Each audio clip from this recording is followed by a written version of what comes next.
Welcome back to the channel and welcome back to another UFC fight prediction video. In this video, I'll be predicting the full card of fights for UFC Fight Night, Cannonier versus Gastelum. So without further ado, let's get to our first fight on the card and our first fight that I'll be predicting. So in our first fight, we have in the welterweight division, Brahimaj versus Palatnikov. And how I see this one going is, I definitely think Palatnikov showed like some improvements, some technical improvements in the striking, grappling. Didn't see the greatest improvement. I actually saw some step backs in his last fight against Khakramonov, which was not impressed by that ending to that sequence to that fight. He literally had Khakramonov hanging like right off the top of him and sunk in a rear naked choke without no hooks, no roll control, like just hanging off the top of him. Like it was not the best look for him. Now he's going against Brahimaj, who's a pretty solid grappler. Decent striking as well, but I definitely give Palatnikov the striking the edge, but just the awareness and situational and with that rear naked choke and how he defended grappling in general in that fight, I was not impressed by him. And his chin is still very chinny as well, so I feel like Brahimaj couldn't touch that chin, but really I think it comes down to the grappling, and I think it will be opportunity for Brahimaj to score takedowns and take this to the ground just by mixing up, staying composed and waiting for the moments or setting them up. And I feel like on the ground, Brahimaj should have a big advantage and should be able to take advantage of Palatnikov on the ground. Like I said, I feel like the pressure is going to be able to pressure him or touch him up with some heavy shots. Look to take it to the ground. Then on the ground, I feel like he should be able to dominate on the ground and pound, take his back and tap him out. And I see it happening in the second round. So in this fight, I had Brahimaj via second round submission. Now to our next fight we have in the lightweight division, Roosevelt Roberts versus Ignacio Bahamondes. And I see this one right here is both solid strikers. I think Bahamondes is the more well-rounded striker. Roberts really likes to rely heavily on this boxing and his decent pressure. I feel like Bahamondes is the more fleshed out striker, but I feel like Roberts is the more fleshed out fighter. Both are long. And I feel like Bahamondes also defensively isn't the most greatest defensive fighter. Relies heavily on his height. And when fight a technical fighter or somebody with a similar height or just basic tier pressure, like you can start to see him unfold. So definitely not a really true caliber high. I mean, I don't know where I'm going with this, but not as clean of caliber as some people would hope he was. And that last fight showed it all. And I know this to John McDessie, that guy's very solid. People forgot how good he is, and that fight showed like this man's still very good. And he has also outstruck and TKO'd long, lanky strikers before, even despite being an undersized lightweight. So give him all respect. But Bahamondes clearly that fight showed that he isn't who people think he is. But solid fighter nonetheless. But really what this comes down to, I just feel like Roberts is the more well-rounded fighter. I see him winning a decision, being able to mix it up, having a significant grappling advantage in this one, being able to pressure Bahamondes, stick the jab in his face, close that reign, and be able to mix it up and edge out a decision over Bahamondes. So in this fight, I have Roosevelt Roberts via decision. Now to our next fight we have in the light heavyweight division, William Knight versus Fabio Cherant. And how I see this one right here is Cherant might be longer, but his grappling nothing really to write home about. Physical strength nothing really to write home about. And with William Knight, he's a fighter that like got striking might not look the most clean or not the most technical, grappling not the cleanest or the most technical, but he's very powerful, very strong. And so far the fighters he only lost twice. He lost to Tafon Nchukwi and he lost to Da Un Jung. Both guys very strong, very powerful. And also in that fight, leading up to that fight, Da Un Jung had been working on his wrestling. So he had technique and strength working against him. And the same thing with Tafon Nchukwi, strength and technique. Cherant's not really a very strong fighter, not very, like, you would say a powerful fighter. He's just kind of there in a way. Got a decent frame, but not very strong, not very powerful. Striking not much to write home about or even really note until proven otherwise. So I feel like William Knight should be able to have the striking advantage in here. We'll definitely have a strength advantage in here. And should be able to take Cherant down, outstrike him, outmuscle him, control him, break him down. And I see him stopping him in the second round. So in this fight, I have William Knight via second round TKO. Now to our next fight we have in the women's bantamweight division, Malecki versus Josiane Nunes. And how I see this fight right here is I just think Josiane Nunes is undersized. I think she got like a significant height disadvantage, significant reach disadvantage. She got more experience, but she's been fighting mediocre competition, to be honest. She's been fighting Brazilian lunch ladies and Brazilian surrogate mothers and stuff like that. She's been fighting women in the parking lots and stuff. Like her competition has been very low. And given all that height and reach, not like she's not a Jessica Andrade or Andrade. Yeah, she's not a Jessica Andrade or anybody like that. Despite getting all that height and reach, she's still like freakishly strong, explosive, underrated technique, solid BJJ, heavy hands, solid wrestling and stuff. She's not that. She's not really gaining anything by giving all that stuff. And I really feel like she should fight at atomweight or at least strawweight. So fighting at 135 is just not her weight class. And B. Malecki, I think 1 point for that 145. So it's going to be a huge height and reach disadvantage. And I think B. Malecki is overall just the cleaner, more technical fight. So she has height, reach, technique, and relative experience, has all of that over her. I just think she picks apart Nunes. But I think Nunes is going to be tough. She's going to be gritty. She's going to stick in the fight. But she's really going to just be a walk-in whack-a-mole and get outstruck to a decision. So in this one, I got B. Malecki via decision. Now to our next fight, we have in the bantamweight division, Brian Kelleher versus Domingo Pilarte. And how I see this one right here. So Domingo Pilarte's striking defense is horrendous at times and just completely non-existent at times. He's a fighter that has, he has a good well-rounded skill set, but really a lot of his offense, especially with his striking, is just in-your-face type of striking. It's not the cleanest, not the most technical, but he'll stay busy. He won't be afraid to let his hands go, let his kicks go, and he'll just smother you with offense and output and constantly be that annoying fly in your face, but also being that fly in his face. Hands be down a lot, throw a lot of empty punches, empty kicks, and it leaves one side completely open. So he's always open for overhand, always open for a hook, always open for anything. He's coming in your face, he's active, but he's also open for everything. And it's not like he's throwing with the most power either. So he's throwing these weak strikes, so he's smothering, he's all up in your face. So you can probably just eat one of those shots and just fire back on him, and he's gonna get knocked out because it's throwing these weak shots. He just been like an annoying pest in your face. I feel like Brian Kelleher is the more technical striker. I think he's the more technical grappler, far more experienced. And I think he should be able to capitalize on openings on Pilarte when Pilarte's been aggressive, catch him slipping, counter, drop him, and then tap him out. And I see that happening in the second round. So in this fight, I have Brian Kelleher via second round submission. Now to our next fight, we have in the featherweight division, Luis Saldana versus Austin Lingo. And how I see this one right here is I feel like Lingo presents an interesting skill set. Well, not interesting. He don't present much of an instrument at all, but he does got some good power, got some decent boxing for the level he's at right now. But I feel like Luis Saldana is just I think Saldana is the more fluid, more fleshed out fighter, more striker. And grappling definitely came along. Grappling's coming along pretty well. He showed a lot of improvement in the Griffin fight. I thought he lost the fight. He should have lost the fight. It is what it is, but grappling definitely looked much improved. So I really think in this fight. Also, he got some real good kicks. So I think he's going to be able to chew up that leg of Lingo, take away his only real tool as far as effective tool against Saldana. I don't think his grappling is going to be no effective tool. I think if anything, it's going to be his boxing and his power, if anything. But I think Saldana's going to take that away early, look to take that away early, and will take it away early, chew up his leg, have him limping for early on in the fight until the bell rings, the final bell rings, and I think he beats him to a decision. So in this one, I have Luis Saldana via decision. Now to our first fight on the main card, we have in the flyweight division, Alexandre Pantoja versus Brandon Royval. And how I see this one right here is Royval will have a little bit of height, I think a little bit of reach as well, but don't quote me on that. I think the guy's, like I said, long. He's got some solid grappling, but as I always say with people like him, in a lot of ways, he's one of the fighters that just a very free type of fighting. Like on the feet, he'll give you opportunities to catch him, counter him, drop him. He'll get dropped. You saw in the Kai Car France, I think he got dropped in another fight. But yeah, he'll give you those opportunities to drop him on the feet and give you those opportunities to take him down and control him, because he'll be looking to attack submissions off his back, looking to work off his back. And sometimes he'll get them, sometimes not. But that's a very risky style. So he's a very high risk type fighter. He'll take a lot of risks out there, and a lot of times can he'll come up with finishes. But I feel like against the higher level competition, they can easily just make him look bad for doing, like in the Moreno fight. Yes, he want to come out and doing that wild stuff. Moreno put you on your back every single time, and he literally just broke you apart.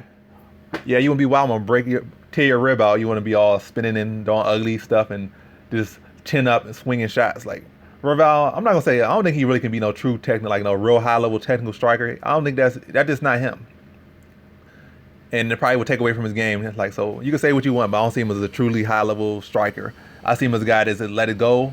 Grappling wise, you could say he's a pretty high level grappler as far as MMA and to a extent. Probably pure BJJ, he probably get embarrassed against some like the world class grapplers. But like I said, MMA allows a lot of gray area to take advantage of and find opportunities. The same way with his style, a lot of gray areas to find opportunities. Like you just throw on wild stuff and you be able to catch people reaching or just in weird areas. But I feel like Alexandre Pantoja slows his fight down a little bit. Stay clean, stay technical, stay composed. I feel like this is his fight to win all day, and I feel like he can control the top position and has solid enough BJJ to shut down Royval's submission attempts. And I just feel like it's gonna be a case where he just stays calm, stay composed, and take advantage of the sloppiness of Royval in all facets of his game, and beats him to a decision. So in this one, I have Alexandre Pantoja via decision. Now to our next fight, we have in the lightweight division, Vince Pichel versus Austin Hubbard. And how I see this one right here is I do think Austin Hubbard presents an interesting challenge, but I think Vince Pichel should win this one. I feel like he's the stronger fighter, the more experienced fighter. I think he's the more technical fighter. Hubbard is younger, but I think like 10 years. He can put a good pace up here, but I'm really looking at him. He's not really necessarily such a high-paced fighter. And also, wrestling has been an issue for Vince Pichel, but really has only been against some of the very best wrestlers that have ever graced this weight class. I'm forgetting one of the guy's name, but Gregor Gillespie is one of them. Another guy was like scarier than Khabib when they first entered. And at that time, like I said, he was scarier than Khabib. So that says all you need to say right there. That guy was a beast at the time. I'm forgetting his name at this given moment, but it probably will come back to me. So he only lost to two of the best wrestlers that have ever been in the division. That's only 2 times his wrestling has ever really looked bad. And everyone else wrestling has typically looked bad against those guys. So what does that really say? And I feel like Austin Hubbard would look just as bad, if not worse, against those guys, especially at that given moment or when he fought them, when they were like at their best or, at their biggest hype or around that or riding their biggest hype. But whatever the case may be, I don't feel like Austin Hubbard has the wrestling to really have caused too much issue for Pichel. I'm not saying he can't have success with his wrestling, but I don't think it's going to be the case where he can win off it. Pace-wise, like I said, pace-wise, even when you're not as skilled as a fighter, not as experienced as a fighter, you can beat a guy purely off pace, and that's like Austin Hubbard's best chance, but I don't feel like his pace is all that insane, so I feel like Vince Pichel definitely can keep up with it and be the land cleaner, heavier shots within there. Like I said, I don't feel like his wrestling is to the degree where he can have such success. Like, so I don't feel like his pace is still where it needs to be, and I don't feel like his wrestling is where it needs to be. So I feel like Pichel can address everything Hubbard brings and slow the fight down, and it's to be the more technical, stronger fighter and probably score some of his own takedowns in there. And I see this as still a competitive fight, but just with Pichel being sharper, landing the heavier, more telling shots, and being able to control this fight more and dictate the pace of this fight. So in this fight, I have Vince Pichel via decision.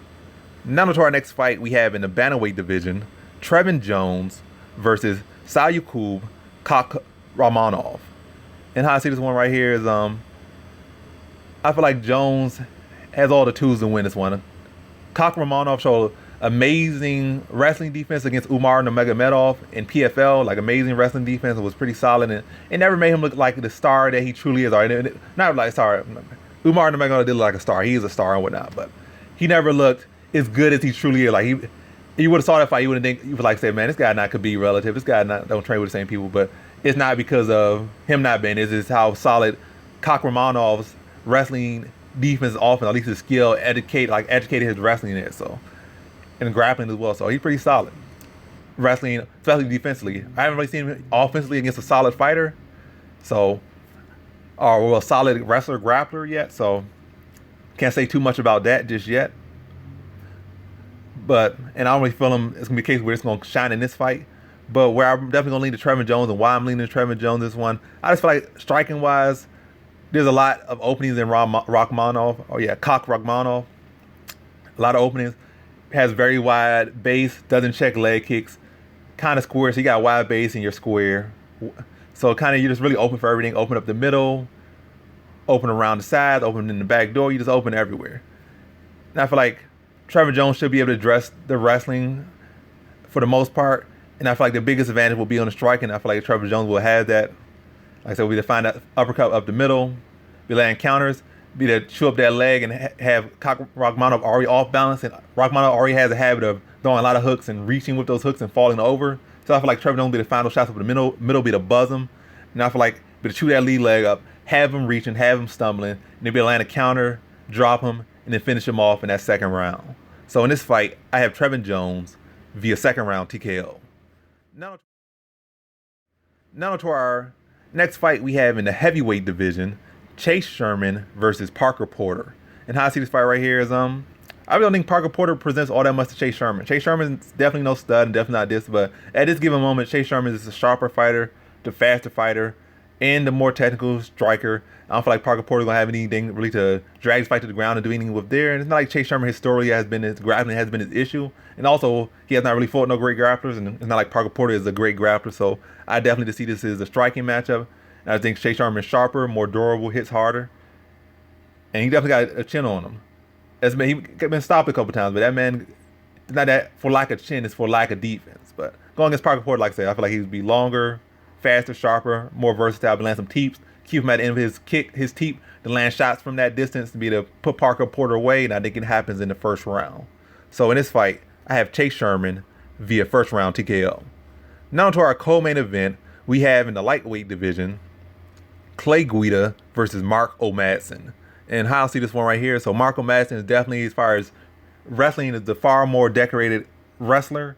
Silver medalist in Greco, which is kind of interesting because, I don't know, they say sometimes say Greco is more successful in MMA, but I feel really more than often not, you don't really see a lot of Greco guys in the MMA. You might say, oh, Randy Couture, oh, John Jones did this, but John Jones is really more of a freestyle, more of a folk style. But I don't know, I guess he does have some Greco elements, but it's not like he even uses wrestling that much, to be honest, anymore.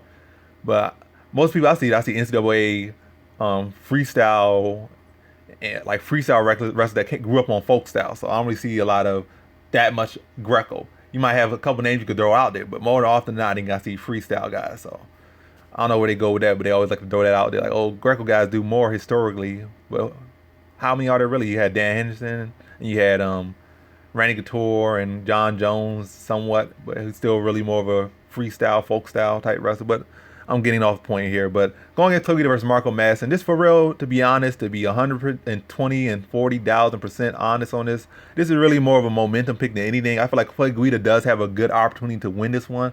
And like I said, you can put a little bit of money on Clay Guida. I'm not saying, oh, I'm picking this guy, but pick this guy. I'm not saying that, but you want to put some money on there. Like right now, it's like Clay Guida is a pretty big underdog, which he shouldn't be. I see this is a very pick 'em fight. I feel like Mark O'Madsen still has a lot to prove, especially in the cardio issue and the experience issue, and Clay Guida can test him in both those areas. Guida having one of the best cardios in MMA history and still having it to this day. Maybe not to the same extent, but still having that cardio, still having that experience. Striking ever improving, having much more power right now. But I feel like Clay Guida has much more damage and much more mileage.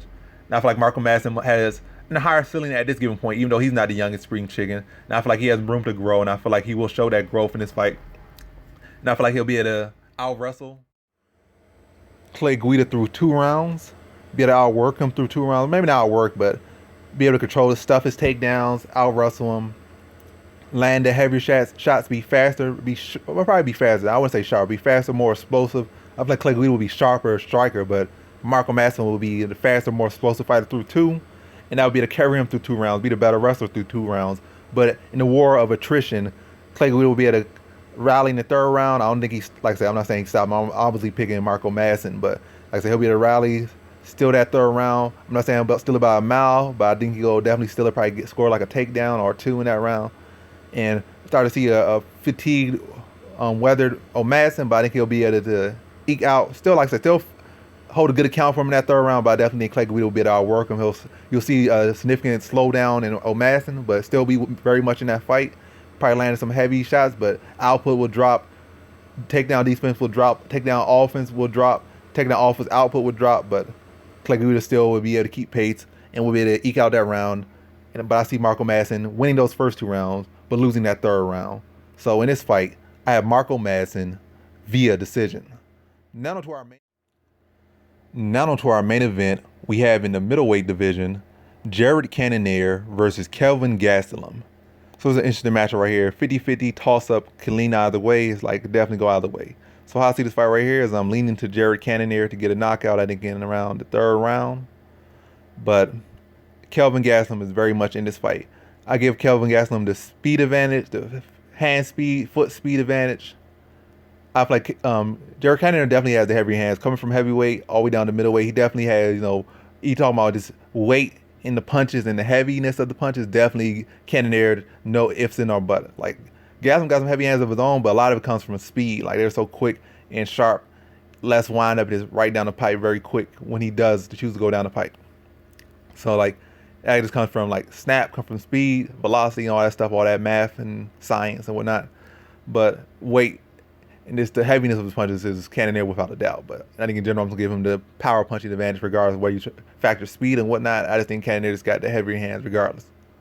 But like I said, foot speed, hand speed, overall speed, any type of speed you could think of, I give Gastelum, except defensive reflexive speed. Like Gastelum at times will have some good reflexing on defense, but a lot of times, especially when getting tired or whatever the case, he's getting lax out there or getting caught up in the moment, he'll pretty much most times use his chin as a defense. Like he won't even try to avoid the punch. He'll rather eat it to the face than to the body. Like he'll just use his face like a punching bag, Mexican style or whatever they call it. But use that chin very much a lot to take significant damage. But where I'm going with this one right here is I feel like I said, I give Gastelum the wrestling advantage as well. But I feel like Cannonier has definitely been improving with his wrestling defense a lot. I think at the moment in the middleweight division, I think it's around 78% or higher. So he has really a high takedown defense ratio for middleweight. I think overall it's like 50 or 60 or something, like a very low one. But when I actually do the math for as far as at middleweight, all his fights at middleweight, it's at like a 78% or higher. So you're fighting these smaller guys, weaker guys. They're faster, more quick. But yeah, he's been better at defending takedowns from these people at middleweight. Or in general, he's fought, I think, better. He hasn't fought better because he fought Glover Teixeira, fought Jim Blachowicz. So Blachowicz is the champion of light heavyweight, and Glover is about to fight for the belt. So and has fought for the belt in the past. So definitely, I'd say for I don't know, it's a toss up. Like because he fought Whitaker, he's been fighting good competition at both weight classes. But either way, at his weight class, he's fighting guys smaller. I think this is definitely his better weight class than in light heavyweight. Light heavyweight, he was getting close to the weight class, but at middleweight, I think he's truly found his weight class. So all things to factor. He's bigger and stronger than these guys, at least horizontally, because he's definitely a lot taller guys in the weight class. But again, I'm getting off topic. Where I really go with this one to get to the point of the prediction, like I said, I feel like Gastelum has faster hands, faster foot, probably the cleaner technique with the striking. But I feel like balance-wise, Cannonier is more balanced. I feel like his defense is tighter. Like they may not be as quicker as reflective, but he definitely no slouch there either. Got underrated reflex, underrated fight IQ, underrated movement as well. Very subtle with it, but very powerful, very effective with it.